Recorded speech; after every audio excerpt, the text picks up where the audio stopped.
இன்னைக்கு பால் கொழுக்கட்டை எப்படி செய்யலான்னு பார்க்கலாம். என்னோட சேனலை ஃபஸ்ட் டைம் பார்க்குறீங்கன்னா சப்ஸ்கிரைப் பண்ணிக்கோங்க. பக்கத்தில் இருக்க பெல் ஐக்கானை கிளிக் பண்ணிக்கோங்க. ஒரு பவுல் எடுத்துகிட்டு 1 கப் அரிசி மாவு சேர்த்துக்கலாம். 1/4 டீஸ்பூன் உப்பு சேர்த்துருக்கேன். கொஞ்சமாக எண்ணெய் சேர்த்துக்கலாம். 1/4 டீஸ்பூன் சேர்த்துட்டு எல்லாத்தையும் ஒன்றா கலந்து விடணும். இந்த மாவுக்கு வந்து சுடு தண்ணி ஊற்றி தான் பிசையணும். அதனால் கொஞ்சம் கொஞ்சமாக சுடு தண்ணி ஊற்றி ஸ்பூன் வச்சு நல்லா பரட்டி விடணும்.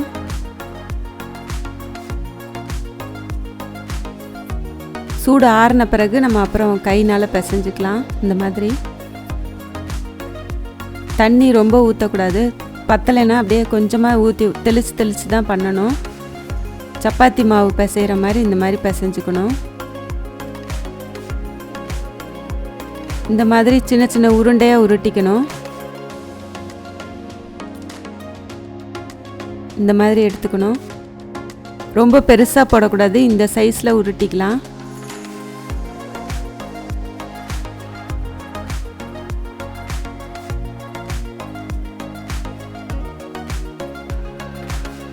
இந்த மாதிரி சிலிண்டர் ஷேப்பில் கூட பண்ணலாம். நம்ம எடுத்து வச்சுருக்க மாவெல்லாம் இந்த மாதிரி ஒரே அளவாக உருட்டி வச்சுக்கணும். அப்போ தான் வேகும்போது சீக்கிரம் வேகும் ஒரே மாதிரி.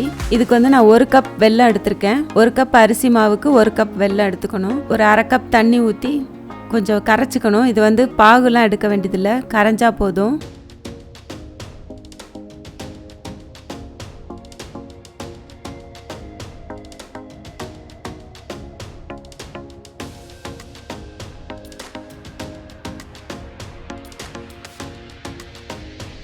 இந்த மாதிரி கொதிச்சு வந்தோடனே ஆஃப் பண்ணிடலாம். இதை வந்து தனியாக எடுத்து வச்சுக்கலாம். அடி கனமான பாத்திரம் எடுத்துக்கணும். நான் வந்து குக்கரில் தான் செய்ய போகிறேன். இதுக்கு 3 கப் தண்ணி ஊற்றிக்கலாம்.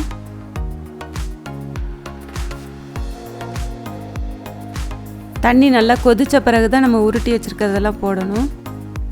தண்ணி நல்லா கொதிச்சிருச்சு.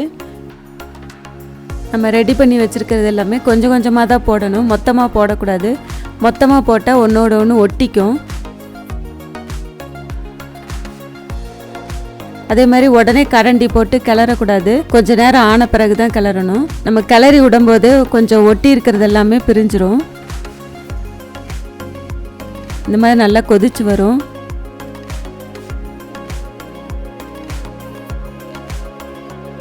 இது வேகிறதுக்கு ஒரு 15 நிமிஷம் ஆகும்.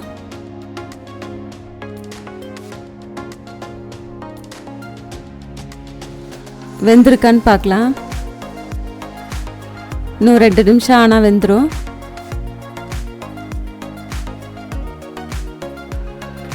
இடையில கிளறி விட்டுட்டே இருக்கணும்.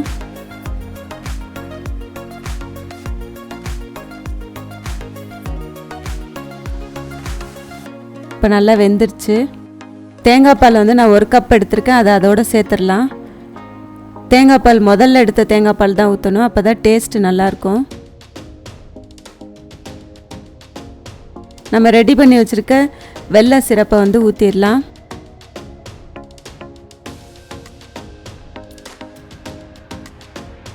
சேர்த்துட்டு எல்லாத்தையும் கலந்து விடணும்.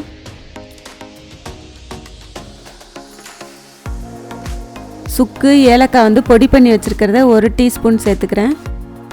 சுக்கு போட்டோம்னா நல்லா காரமாக இருக்கும், நல்லாயிருக்கும் சாப்பிட்றதுக்கு.